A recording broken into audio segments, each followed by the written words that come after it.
예수님의 보혈로 자격 없는 내 힘이 아닌 오직 예수님의 보혈로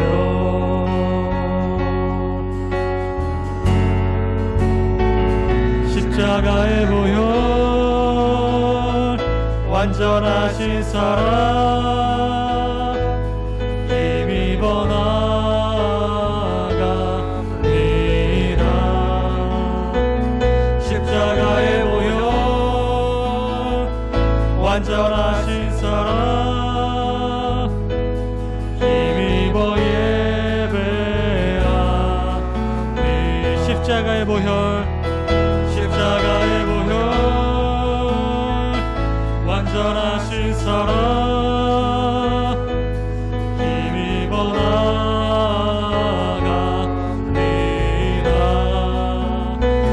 십자가의 보혈 완전하신 사랑 힘입어 예배합니다.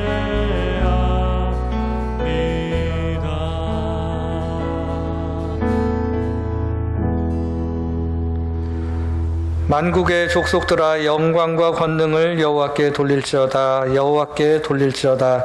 여호와의 이름에 합당한 영광을 그에게 돌릴지어다. 예물을 들고 그의 궁정에 들어갈지어다. 아멘. 찬양과 영광을 받으시기에 합당하신 하나님 아버지, 오늘도 주님 앞에 다시 예배할 수 있는 그것이 참으로 감사합니다. 오늘 저희의 마음을 활짝 열어주셔서 예배를 통해 베푸시는 주님의 사랑과 은혜를 의심 없이 받아들일 수 있도록 은혜 내려 주시옵소서. 예수 그리스도의 이름으로 기도드렸습니다. 아멘. 나는 전능하신 아버지 하나님 천지의 창조주를 믿습니다. 나는 그의 유일하신 아들 우리 주 예수 그리스도를 믿습니다. 그는 성령으로 잉태되어 동정녀 마리아에게서 나시고 본디오 빌라도에게 고난을 받아 십자가에 못 박혀 죽으시고 장사된 지 사흘 만에 죽은 자 가운데서 다시 살아나셨으며 하늘에 오르시어 전능하신 아버지 하나님 우편에 앉아 계시다가 거기로부터 살아있는 자와 죽은 자를 심판하러 오십니다. 나는 성령을 믿으며 거룩한 공교회와 성도의 교제와 죄를 용서받는 것과 몸의 부활과 영생을 믿습니다. 아멘. 자리에 앉으시기 바랍니다. 우리를 향한 그 사랑을 우리 함께 찬양하겠습니다.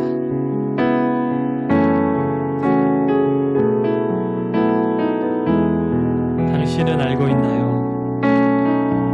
당신은 알고 있나요?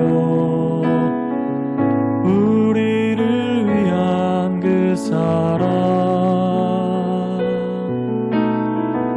당신은 알고 있나요? 십자가의 그 사랑. 당신은 느끼고 있나요? 당신은 느끼고 있나요? 우리를 위한 그 사랑. 당신은 느끼고 있나요? 십자가의 그 사랑.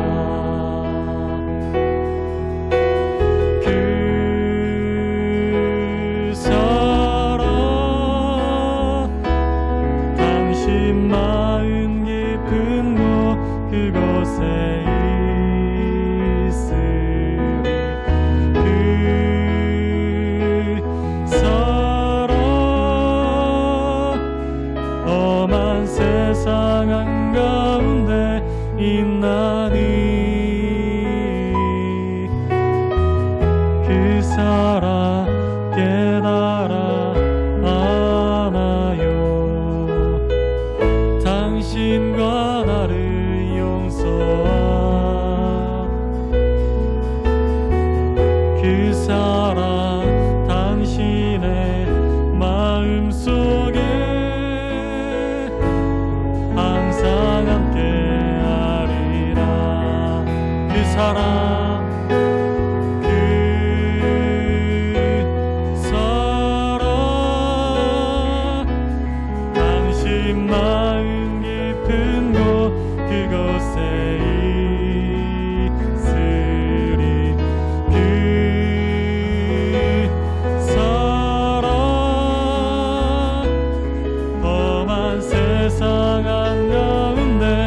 빛나니 그 사랑 깨달아 안아요. 당신과 나를 용서한 그 사랑 당신의 마음속에 항상 함께하리라. 그 사랑 당신의 마음속에, 그 사랑 당신의 마음속에 항상 함께하리라. 사랑의 나눔, 사랑의 나눔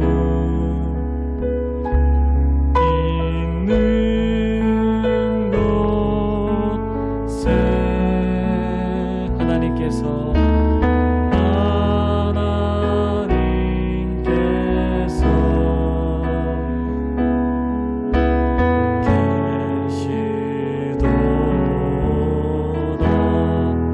사랑의 나눔 있는 곳에, 사랑의 나눔 있는 곳에 예수님께서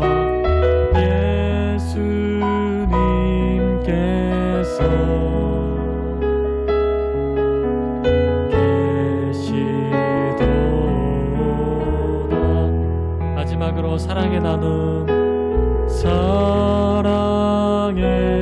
나눔 있는 곳에 성령님께서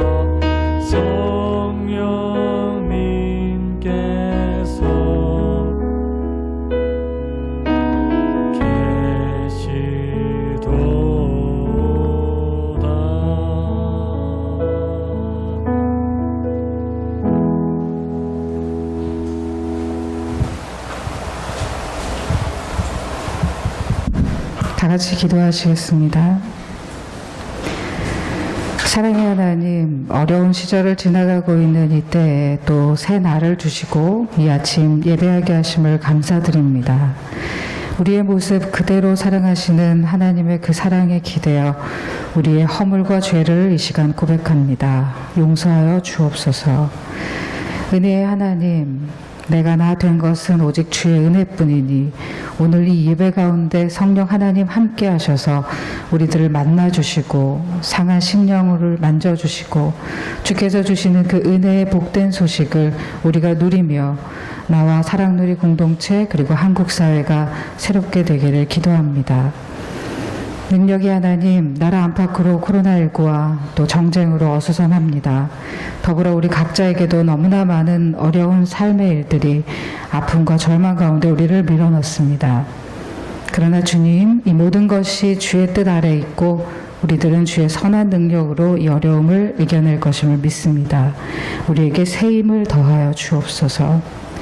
공의와 정의의 하나님, 우리는 연약합니다.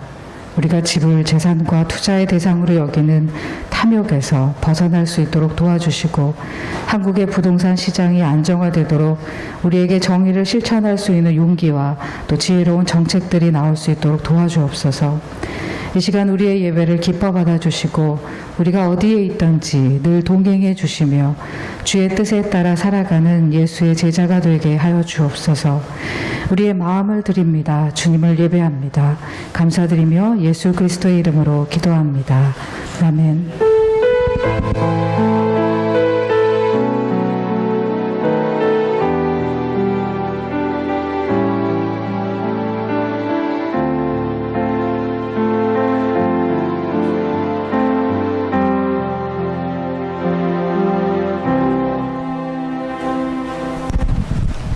모두 자리에서 일어나셔서 하나님의 말씀을 봉독하겠습니다. 오늘 우리에게 주시는 하나님의 말씀은 에베소서 2장 1절에서 10절 말씀입니다. 신약성경 310페이지입니다. 이 말씀을 함께 교독하겠습니다. 그는 허물과 죄로 죽었던 너희를 살리셨도다.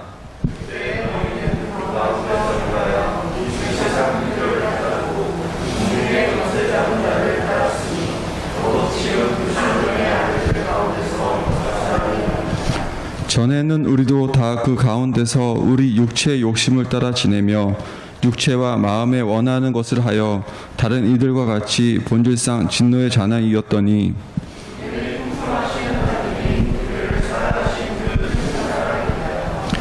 허물로 죽은 우리를 그리스도와 함께 살리셨고 너희는 은혜로 구원을 받은 것이라.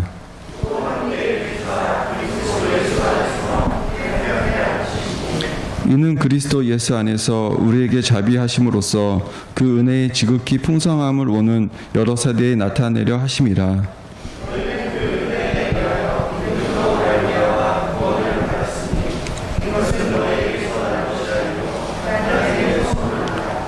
행위에서 난 것이 아니니 이는 누구든지 자랑하지 못하게 함이라.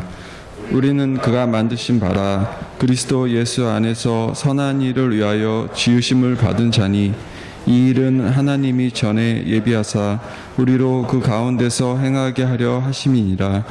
이 말씀을 통해 하나님께서 우리에게 은혜 주시기를 원합니다.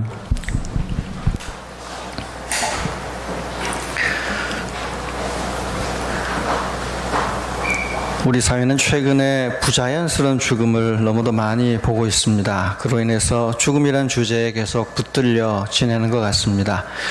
저도 목사가 된 후에 참 많은 죽음을 접하였습니다. 교회를 다니는 분의 죽음도 만났고 또 교회를 다니지 않는 분의 죽음도 만났습니다. 한 성도가 죽음에 이르러 마침내 세상을 떠나는 과정을 함께하는 것은 목사에게는 굉장히 큰 축복입니다. 그리고 동시에 아픔입니다. 영적인 여정을 마치는 숭고한 순간을 함께하니 하나님 안에서 감사합니다. 그러나 죽음이 파괴해 놓은 육신을 계속해서 보면서 그것이 마음에 계속 남아 동시에 아픔이 되기도 합니다. 장례를 마치고 나면 구약 성경에 왜 시신을 가까이 하고 나면 일주일 동안 1회 동안 부정하리라 하는 말이 있는지가 이해가 되곤 합니다. 아마 고대 사회에서는 위생 때문에 아마 감염병 위험도 있었을 테고 여러 가지 종교적 이유도 있었을 것 같습니다만은 제가 보기 현대인들도 장례를 마치고 나면 한 일주일 정도는 하나님 안에서 피정을 가시거나 영적인 회복 시간을 가지는 게 좋을 것 같습니다. 구약 성경 민수기 19장 11절에 따르면 사람의 시체를 만진 자는 1회 동안 부정하리니 하고는요, 셋째 날과 일곱째 날에 자신을 정결하게 하나님 앞에 다시 세워야 사회로 복귀할 수 있다고 되어 있거든요. 이게 아마 죽음을 경험한 사람들, 유대인들은 죽음을 굉장히 소중하게 봅니다. 죽은 사람 앞에서 음식을 먹고 죽은 사람 앞에서 그런 행동하는 것 자체가 죽은 이에 대한 모욕이라고 생각을 해요. 우리는 이제 제사 때 돌아가신 분도 드시니까 함께 음식도 먹지만 유대인들은 먹지 못하는 사람 앞에서, 죽은 사람 앞에서 음식을 먹고 즐기는 것은 굉장히 조심해야 될 일이라고 봅니다. 그래서 그런 죽음을 겪고 나면 죽음의 파괴적인 힘을 우리가 눈으로 보기 때문에 그게 굉장히 오랫동안 남습니다. 한 사람이 살아있다가 죽어가는 과정, 죽은 이후에 그의 인생이 어떻게 되었는가, 우리의 마지막 순간을 눈으로 보고 난 후에는 한 일주일 정도 쉬면서 하나님 앞에서 기도하고 또 죽음의 그 파괴적인 힘이 내 몸속에서 사라질 때까지 회복하는 시간을 가지는 것이 굉장히 중요한 것 같습니다. 죽음이란 그만큼 무겁고 거대한 사건입니다. 오늘 본문에도 죽음을 이야기를 합니다. 하나님께서 죽음에 대하여 그리고 죽음 이후의 삶에 대하여 어떻게 말씀하시는지 오늘 본문을 통하여 세 가지를 여러분과 함께 나누고자 합니다. 첫 번째로 성경은 죽음을 우리와 다른 방식으로 정의합니다. 여러분, 죽음이란 게 보통 어떤 건가요? 의학적인 임상적인 측면에서 죽음은 심장박동이 멈춘 상태라고 합니다. 심장박동이 멈추고 뇌도 기능을 멈추겠죠. 이 죽음의 과정은 비록 의료진이 한순간에 사망하셨습니다라고 선언을 하게 되겠지만 사실은 며칠, 몇 주, 몇 달에 걸쳐서 신체가 조금씩 죽어가서 만들어지는 과정입니다. 온몸의 장기 중에 어느 부분이 점점 기능이 멈추고 나면 다른 부분이 영향을 받고 그렇게 가다가 몸의 균형, 몸의 항상성이 깨져가면서 마지막 생명의 불꽃이 사그라들면 죽었다는 판정을 내리는 거죠. 죽고 난 다음에 일어나는 가장 큰 변화가 뭐냐면 죽고 나면 반응이 있지 않습니다. 그 이전 1분 전에라도 숨이 있을 때는 숨을 쉬고 작업을 하면서 사람을 보고 때로는 눈빛으로 때로는 보이지 않는 뭔가 간절한 눈썹의 움직임으로 서로 반응을 하고 교감을 합니다. 죽기 전에 몸은 따뜻하여서 체온이 유지가 되고 만지면은 그 살이 다시 돌아오잖아요. 근데 돌아가시고 나면 시간이 지날수록 살이 돌아오지 않고 반응이 사라지기 시작합니다. 1시간에 0.8도씩 체온이 내려간다고 합니다. 그렇게 해서 사후 경직이 일어나고 결국 온몸이 굳어지면서 몸은 이제 더 이상 소생할 수 없는 상태가 됩니다. 이게 우리가 일반적으로 아는 죽음이거든요. 아무 반응이 없는 것, 이걸 죽음이라고 부릅니다. 그러나 성경은 이것과 다른 방식으로 죽음을 정의합니다. 오늘 본문 말씀 1절을 함께 다시 읽겠습니다. 1절입니다. 그는 허물과 죄로 죽었던 너희를 살리셨도다. 여기에 죽었던 이란 단어를 주목해 보십시오. 이 단어는 시체가 되어 있다는 뜻입니다. 이게 현재 부사형인데 시체가 되어 있는 상태, 반응하지 못하는 상태가 되어 있는데 이와 같은 표현이 5절에도 나옵니다. 허물로 죽은 우리를 이렇게 나옵니다.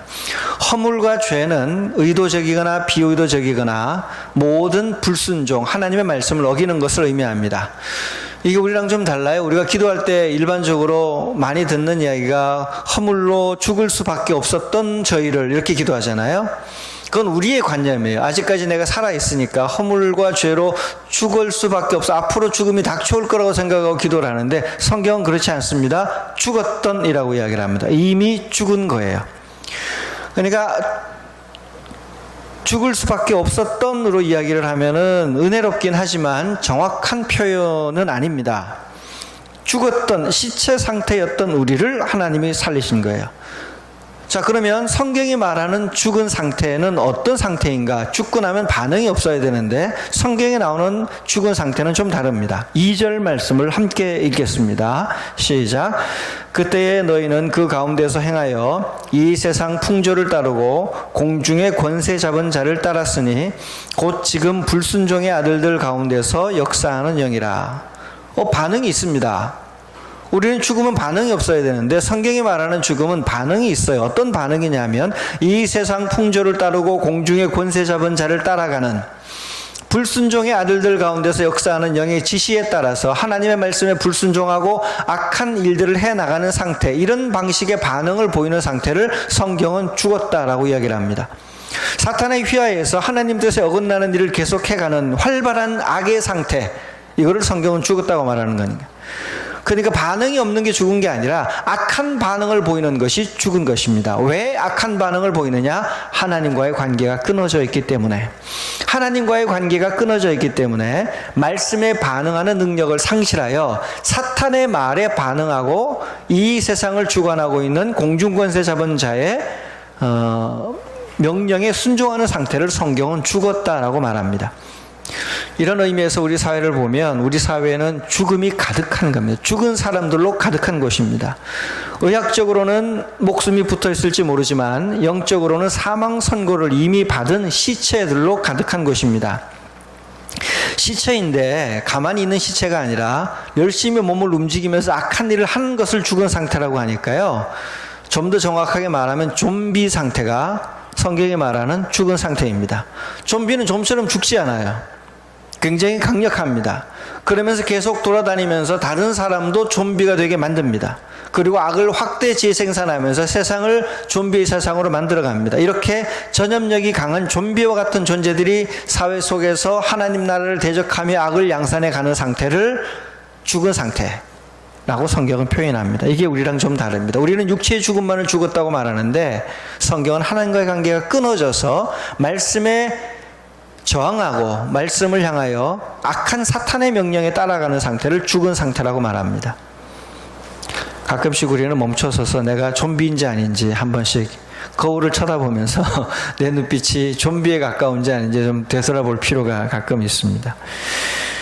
성경은 이렇게 살고 죽은 걸 다르게 정의하는데요. 성경은 우리에 대해서는 뭐라고 말할까요? 우리는 좀비일까요? 아닐까요? 오늘 본문 말씀에 따르면 우리는 좀비는 아닙니다. 5절 말씀을 우리 함께 읽겠습니다. 5절입니다. 허물로 죽은 우리를 그리스도와 함께 살리셨고 너희는 은혜로 구원을 받은 것이라. 너희는 은혜로 구원을 받으신 것이라가 괄호쳐져 있는 것은 그거는 설명하는 문구이기 때문입니다.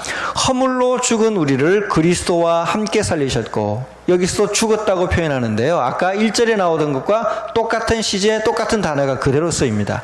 우리가 시체 상태였다는 겁니다. 우리가 그런 신체 상태였는데 그리스도와 함께 살리셨다는 겁니다.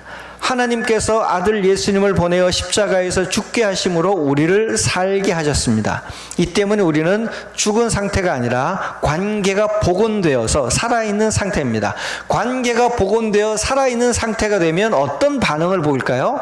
그게 10절에 나옵니다. 살아있는데 가만히 있으면 살아있는 게 아니거든요. 10절 말씀 함께 읽습니다. 우리는 그가 만드신 바라 그리스도 예수 안에서 선한 일을 위하여 지으심을 받은 자니 하나님이 전에 예배하사 우리로 그 가운데서 행하게 하려 하심이니라. 선한 일을 위하여 지으심을 받아 생명을 주셨으니 우리 안에 예수의 생명이 있으면 예수 안에서 말씀에 순종하고 행하게 되어 있다는 것이에요. 이게 하나님과의 관계가 회복된 살아있는 사람의 특징입니다. 예수와 함께 살게 되면 말씀에 순종할 수 있는 능력이 생기고 말씀에 순종하는 반응을 갖게 됩니다. 이것이 구원입니다. 구원받고 나면 아무것도 안 한 상태, 존재 자체를 유지하는 게 구원이 아니라 구원이 이루어지고 나면 우리 안에서 선한 일을 하게 되는 하나님의 말씀에 순응하며 반응하는 상태가 만들어집니다. 오늘 본문에서 이 구원을 우리의 공로로 얻은 것이 아니라 하나님이 우리에게 주신 선물, 너희가 은혜로 구원을 받은 것이라고 말하면서 이건 하나님의 선물이니 아무도 육체로 자랑하지 못하게 하려 함이라고 성경은 이야기를 합니다. 근데 우리가 선물이라고 말할 때 조심할 것이 공짜라는 것에 너무 강조점을 두면 안 됩니다. 우리는 늘 구원을 받을 때 어떻게 받았다고 생각하죠? 공짜로 받았다고 생각하죠. 이 공짜라는 말이 별로 안 좋은 어감을 가지고 있습니다. 공짜로 구원을 받았다고 말하는 순간 구원이 가지고 있는 굉장히 값비싼 희생을 잊어버리게 됩니다. 여러분 선물 받을 때 생각해 보세요. 누군가 여러분에게 가장 비싼, 요즘 뭐 금시세 대단히 높은데 금을 여러분에게 한 10돈 선물을 해줬다고 치십시다. 받는 여러분에게는 금 선물이 10돈이 그냥 오는 거겠지만 그 10돈을 선물한 사람의 입장에서는 어떻게 되겠습니까? 그 10돈을 선물하기 위하여 자신이 가지고 있는 재산을 쪼개야 되고 그 재산을 벌기 위하여 눈물 흘렸을 테고 직장에서 괴로움을 겪었을 테고 자기가 가지고 있는 가장 소중한 것들을 동원하여 여러분에게 선물을 주기 위해서 굉장히 많은 희생을 치렀습니다. 그게 선물의 본질이에요. 이 세상에 공짜로 그냥 주어진 건 없습니다. 우리는 그래서 구원을 공짜로 받았다고 말하면서 뭘 떼내고 싶어 하냐면 예수님이 우리를 위하여 십자가에서 희생하셨다는 걸 떼내고 싶어 해요. 오늘 본문의 선물이라는 말은 공짜라는 뜻이 아니라 희생제물이라는 뜻입니다. 원어로 치면은 희생제물, 제사 때 드려지는 제물로 하나님께서 자기 아들을 제물 삼아 주셔서 너희가 은혜로 받아들였다는 것, 그래서 너희에게 구원이 주어졌다는 것, 이것을 너희는 은혜로 구원을 받은 것이라고 말합니다. 그러니까 이 선물이라는 말은 하나님의 희생제물로 너희가 구원을 받았다는 거니까 여기에는요 우리로 봐서는 거저 주어지는 은혜 같지만 하나님 측 입장에서는 엄청난 희생을 치르고 주어진 굉장히 값비싼, 값을 매길 수 없는 엄청난 거라는 뜻이 있는 거예요. 그냥 구원을 공짜로 받았다고 자꾸 말하지 말고 구원을 하나님이 엄청난 희생으로, 값비싼 하나님의 희생으로 내가 구원을 얻게 되었다고 말을 해야 본문에 나오는 의미를 잘 전달할 수 있습니다. 그래야 그렇게 받은 우리의 구원이 값어치가 있죠. 여러분 공짜로 받은 거는 어디 가서 쉽게 쓰시잖아요. 재난지원금 여러분이 월급 열심히 해가지고 피땀 흘려서 매일매일 흘뜬 하고 갑자기 통장에 재난기금 쑥 들어온 거하고 쓰는 느낌이 좀 다르지 않으세요? 좀 다르거든요. 그것 사실은 알고 보면 다른 누군가의 피땀이 세금이 되고 내가 낸 피땀이 세금이 되어 오는 거지만 이때는 인간이 공짜라고 생각하는 순간 훨씬 가벼워지는 느낌이 있습니다. 아닙니다. 예수님의 십자가 희생으로 가장 값비싸게 이 세상에서 어떤 것과도 바꿀 수 없는 값비싼 구원을 여러분이 받은 겁니다. 하나님은 여러분에게 묻습니다. 예수님이 여러분을 위하여 죽으셨음을 믿으십니까? 예수님께서 십자가에 달려 돌아가심으로 여러분의 죄가 씻어졌음을 믿으십니까? 여러분은 예수 그리스도를 주라고, 여러분의 모든 것을 주관하는 분이라고 고백하십니까? 그렇다면 여러분은 지금 성경적으로 말해 살아있는 존재입니다. 예수를 주로 고백하는 사람은 하나님과의 관계가 회복되기 때문에 그렇습니다. 그래서 예수를 주로 고백하는 사람은 기도하면 하나님과 연결되고, 말씀을 읽을 때도 하나님과 연결되고, 찬양할 때도 하나님과 연결됩니다. 저는 무선 인터넷이 여전히 신기하거든요. 컴퓨터를 가지고 있는데, 노트북 들고 다니거나 핸드폰 들고 다니는데 아무것도 없어요. 옛날에 그래도 선줄 연결되어 있을 때는, 랜선이 연결되어 있을 때는 선을 타고 가는구나 싶은데 이것도 없어요. 이것도 없는데 제가 아이디를 입력하고 뭔가를 또둑하면 미국으로 메일이 가고, 뭐 유럽에서 친구가 뭐 오고, 쇼핑도 되고, 메일도 오고 가고, 문자도 오고 가고, 동영상도 보고 가고, 분명히 뭐가 왔다 갔다 해요. 왜? 관계가 형성되어 있기 때문에, 접속이 되기 때문에 그런 겁니다. 살아있다는 증거입니다. 뭐 카톡도 그런 거죠. 카톡의 기능 중에 참 편하면서 불편한 기능이 하나 있습니다. 문자를 보내고 나면 저 사람이 읽었는지 안 읽었는지 확인할 수 있는 기능, 참 편하면서 불편합니다. 내가 급할 때는 편한 기능인데 남들이 나한테 추궁하듯이 메일 보낼 때는 굉장히 불편한 기능이죠. 읽지 않고 있어도 화가 나고, 그 다음에 읽고 씹어도 읽씹해도 화가 나고 그런 거잖아요. 어쨌든 읽고 답을 하지 않는 것도 반응이거든요. 관계가 형성되어 있으면 어쨌든 반응해야 되는 압박감이 있습니다. 늦게 반응하든 일찍 반응하든. 이게 관계입니다. 여러분, 하나님과 연결되어 있습니까? 말씀을 들으면 감동이 생깁니까? 하나님과의 관계가 형성되어 살아있다는 증거입니다. 아니면 말씀을 들으면 가끔씩 화가 나고 분노가 생기기도 합니까? 그것도 하나님과의 관계가 형성되어 있다는 증거입니다. 저항이 있으니까요. 선이 끊어지면 아무런 반응이 없습니다. 찬양할 때 하나님의 은혜가 여러분 속에 임하여 이성과 감정이 정화되고 초점이 잡힙니까? 기도할 때 하나님의 임재를 느끼며 여러분이 갱신되고 새로워집니까? 오늘 주일 하나님 앞에 나와 예배할 마음이 생기셨습니까? 여러분이 영적으로 살아있다는 증거입니다. 세상에 나가 옳은 일을 하면 좀 손해를 보아도 가슴 깊은 곳에서 보람을 느끼며 살아있는 가치를 느낍니까? 하나님의 말씀에 순종하며 고난을 받을 때조차도 이 일을 통해서 내가 예수 믿는다는 자부심이 생깁니까? 영적으로 살아있다는 증거입니다. 그러면 여러분 안에 영원한 생명이 있는 겁니다. 그리고 그 영원한 생명이 여러분을 육체의 죽음 이 너머에까지 이루도록 하나님이 여러분을 인도하고 도와주실 겁니다. 이것이 예수를 주로 고백하는 모든 이에게 주어지는 축복입니다. 성경은요, 죽음은 관계라고 보고요, 죽은 사람은 악한 사탄을 따라가는 반응을 보입니다. 하나님과의 관계가 회복되어 주님을 만나면 하나님의 말씀에 순종하는 반응을 보입니다. 이거를 살아있는 관계라고 이야기를 합니다. 육체의 죽음은 이후에 따라오는 겁니다. 세 번째, 오늘 성경 본문이 우리에게 가르쳐주는 중요한 말씀이 있습니다. 6절 말씀을 함께 읽겠습니다. 또 함께 일으키사 그리스도 예수 안에서 함께 하늘에 앉히시니, 함께 하늘에 앉히시니. 여러분 5절 6절을 보다 보면 함께라는 단어가 반복이 됩니다. 이거 의도적으로 들어있는 단어들입니다. 5절에 보면 함께 살리셨다. 이게 원어에서는 한 단어예요. 단어가 앞에다 접두사 붙이면 단어가 한 개가 되거든요. 함께 살리셨다. 6절에 나오는 함께 일으켰다. 그 다음에 하늘에 앉히는 것도 원래 좀 살려서 번역을 하려면 하늘에 함께 앉히셨다. 이렇게 번역하면 더 좋아요. 한 단어거든요. 하늘에 함께 앉히셨다. 이런 말이 나옵니다. 우리가 살아났다는 건 이해하고 일으키사도 이해를 하겠는데 하늘이 함께 앉아있다는 거예요. 이거 여러분 이해가 잘 되세요? 우리가 예수를 믿고 예수를 주로 고백하면 우리가 예수님과 함께 하나님 보좌 우편에 함께 앉아있다는 거예요. 함께 보좌에 앉아있다는 거예요. 함께 하늘에 앉아있는 존재가 된다는 겁니다. 무슨 말입니까? 예수 믿는 성도가 가지고 있는 거룩한 영적 신분에 관한 말입니다. 예수님을 주로 고백하면 예수님과 함께 운명 공동체가 됩니다. 함께 십자가에 못 박혀 정과 욕심에 못 박혀 죽고, 예수님이 살아나실 때 3일 만에 다시 부활하여 살아나고, 예수님이 승천하실 때 다시 승천하고, 예수님이 보좌 우편에 앉아 착석하여 세상을 다스리실 때 성도들도 함께 영적으로 예수님과 함께 세상을 다스리는 겁니다. 그러니까 지금 이 세상에는 문재인 대통령이 높고 트럼프가 가장 큰 권력을 가지고 있어도 하나님 보좌의 관점에서 본다면 여러분이 가장 높은 자리에서 세상을 다스리는 존재들이라는 거예요. 예수님이 다스리시는 보좌 우편에 하나님을 믿는 성도들이 성령과 함께 보좌 우편에 앉아 있고, 보좌 우편에 예수님의 명령을 우리가 함께 수행하고 성령을 통하여 들으면서 이 세상을 통치하고 이 세상을 다스리는 데 참여하는 행위예요. 여러분이 하고 있는 직장에서의 순종, 여러분이 가정에서 하고 있는 순종, 여러분이 개인적으로 하는 모든 행위들이 이 세상을 다스리는 하나님의 나라의 확장에 여러분이 참여하고 있는 겁니다. 그러니까 단순히 노예와 종으로 참여하는 게 아니라 보좌 우편에 하늘에 함께 앉아서 고귀한 신분으로, 군대로 치면 고위급 장교로, 높은 선출직 공무원같이 되어서 이 세상을 다스리는 존재라고 하나님은 우리를 그렇게 신분적으로 평가하신다는 거예요.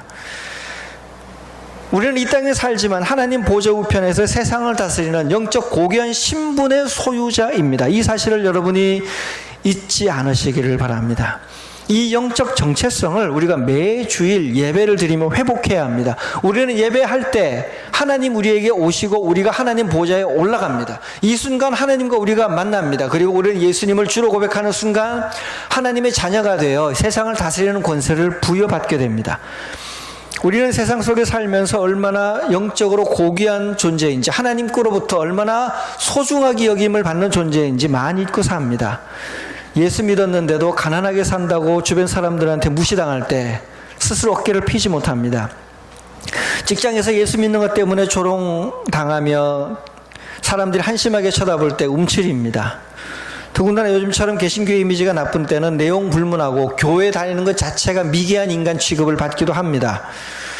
돈보다는 하나님 나라라는 추상적이고 보이지 않는 무언가를 추구하는 어리석은 사람, 현실 물정에 눈이 어두운 사람이라고 취급당할 수도 있습니다.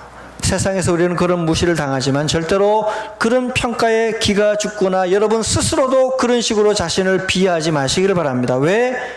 우리는 하나님 앞에서 고귀한 존재이기 때문입니다. 우리는 하나님이 세우신 존귀한 하나님의 백성이기 때문입니다. 세상을 다스리는 지도자들이고, 우리는 말씀에 순종하는 한 우리가 영적 지도자들이고, 그들이 하나님의 통치를 받아야 될 대상들이기 때문에 그렇습니다. 예수님과 함께 이미 부활하여 세상을 다스리는 통치하는 권세자들이 지금 이 땅에서 예수를 주로 고백하는 여러분들입니다. 이렇게 예수를 주로 고백하는 사람에게, 예배를 통해 자신의 영적 신분을 재확인하는 사람에게는 사도 바울의 용기와 같은 담대한 믿음이 생깁니다. 고린도 후서 4장 7절부터 10절에 보면 바울은 이런 신앙 고백을 합니다. 우리 함께 말씀을 읽겠습니다. 우리가 이 보배를 질그릇에 가졌으니 이는 심히 큰 능력은 하나님께 있고 우리에게 있지 아니함을 알게 하려 함이라. 우리가 사방으로 우겨쌈을 당하여도 쌓이지 아니하며 답답한 일을 당하여도 낙심하지 아니하며 박해를 받아도 버린 바 되지 아니하며 거꾸로 뜨림을 당하여도 망하지 아니하고 우리가 항상 예수의 죽음을 몸에 짊어짐은 예수의 생명이 또한 우리 몸에 나타나게 하려 함이라. 여러분 힘내십시오. 절대 세상이 여러분을 이기지 못합니다. 죽음이 여러분을 삼키지 못합니다. 질병도 여러분을 쓰러뜨리지 못합니다. 절망감도 여러분을 하나님으로부터 영원히 끊어내지 못합니다. 왜냐하면 예수님이 여러분과 함께 계시기 때문입니다.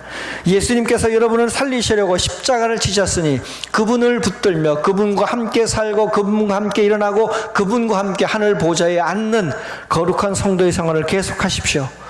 주님 우리 집 부르시는 그날까지 여러분 자신이 여러분을 소중하게 여기며 내가 그렇게 존귀한 존재라고 스스로를 소중히 여기며 하루하루를 주님 안에서 고상하고 존귀하게 살아가시기를 바랍니다. 세상에서 너희가 환난을 당하나 담대하라. 내가 세상을 이겼노라 하신 주님의 말씀을 믿고 애통할 때도 하나님 나라가 있음을 보고 의에 굶주려 목마를 때조차도 내가 얼마나 위대한 하나님의 사람인지를 재확인하는 믿음의 순간이 매일매일 여러분의 삶의 축복으로 반복되시기를 바랍니다. 아멘. 기도하겠습니다. 우리 시간 주님 앞에 기도할 때 하나님 저를 존귀하게 만들어 주셔서 감사합니다. 하나님 내가 자신을 존귀하게 여기게 하여 주십시오. 사람들의 말 듣지 말고 하나님의 나를 얼마나 귀하게 보시는지, 하나님의 나를 얼마나 위대하게 보시는지 스스로 주님의 평가로 나를 평가하게 하십시오. 하나님 아버지 우리를 불쌍히 여겨주셔서 오늘 예배를 통하여 우리의 절망감을 다 걷어내고 하나님 앞에 용서받은 의인으로 다시 서게 하여 주시옵소서. 이 시간 간절히 주님 앞에 기도하겠습니다. 하나님 아버지, 이 시간 주님 앞에 기도합니다.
하나님, 우리를 사랑하여 주셔서 감사합니다. 우리를 존귀하게 보셔서 값으로 매길 수 없는 구원의 은총을 주시니 감사합니다. 하나님 자신을 우리에게 주시니 감사합니다. 하나님, 우리 스스로가 자신이 고귀한 존재임을 인정하고 자신을 그렇게 대하게 하여 주시옵소서. 세상에 나가 천덕꾸러기처럼 이리 치고 저리 치이더라도 사랑누리 교회 안에서, 가정에서 예수님을 주로 고백하는 믿음의 동역자들 안에서 우리는 자신과 서로를 가장 값지고 고귀한 존재로 여기고 존중하고 존경할 수 있게 하여 주시옵소서. 예수님 이름으로 기도드립니다. 아멘.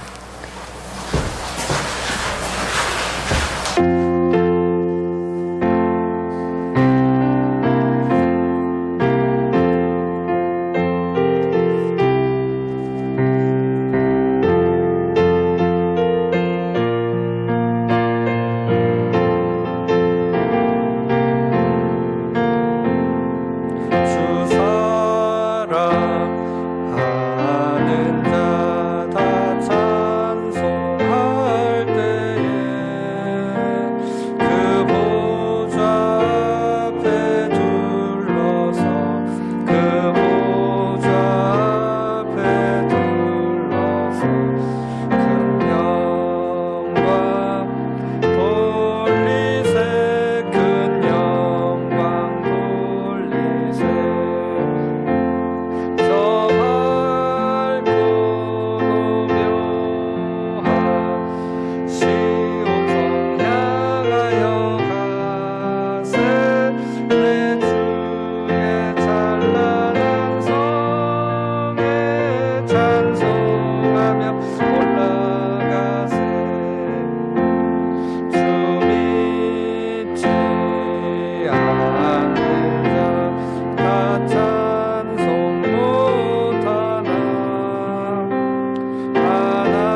하나님 아버지, 정말 파산하여 죽었던 저희를 그리스도와 함께 다시 살리시고 영광스러운 하나님의 보좌에 또한 그리스도와 함께 앉게 하여 주시는 은혜를 허락하여 주심에 감사드립니다. 오늘도 변함없이 사랑과 은혜로 함께 하여 주시는 은혜에 감사하여 이 예물을 주님께 드립니다. 저희의 몸과 마음이 지치는 때이지만 촉촉한 담비와 같은 사랑과 은혜를 베풀어 주시어 풍성한 삶의 기쁨을 만끽하는 새로운 한 주간의 삶이 되게 하여 주시옵소서. 예수 그리스도의 이름으로 기도드렸습니다. 아멘.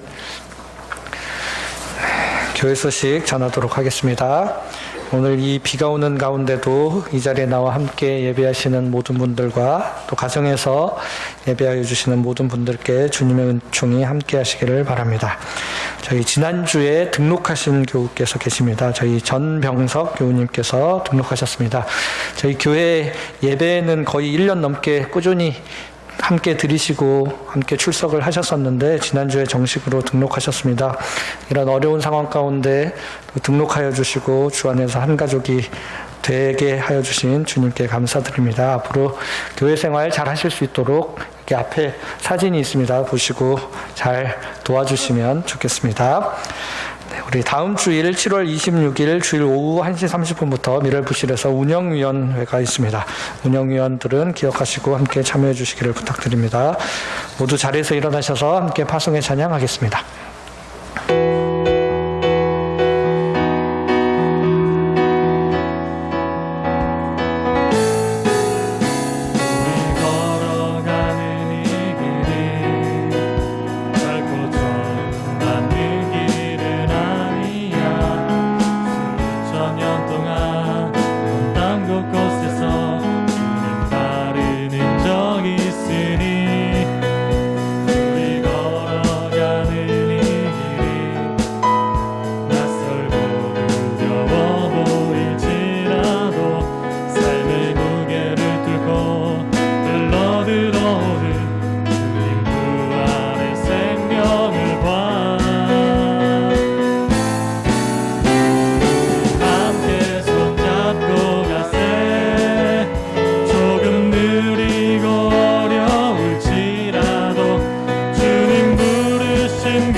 우리 함께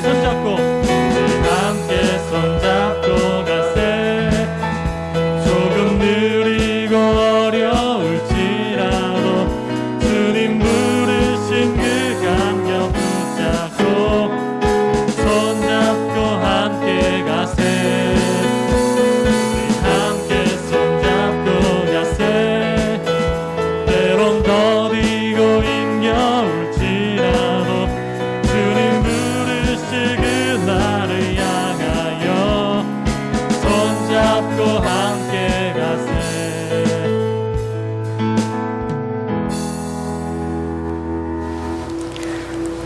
이제는 우리 주 예수 그리스도의 은혜와 아버지 하나님의 사랑과 성령님의 교통하심이 하나님께서 우리를 존귀한 존재로 다시 살리심을 믿고 스스로에게 그리고 타인에게 존귀한 하나님의 사랑을 전하기를 원하는 주님의 사람들에게 지금부터 영원토록 함께 하시기를 간절히 축원하옵나이다. 아멘.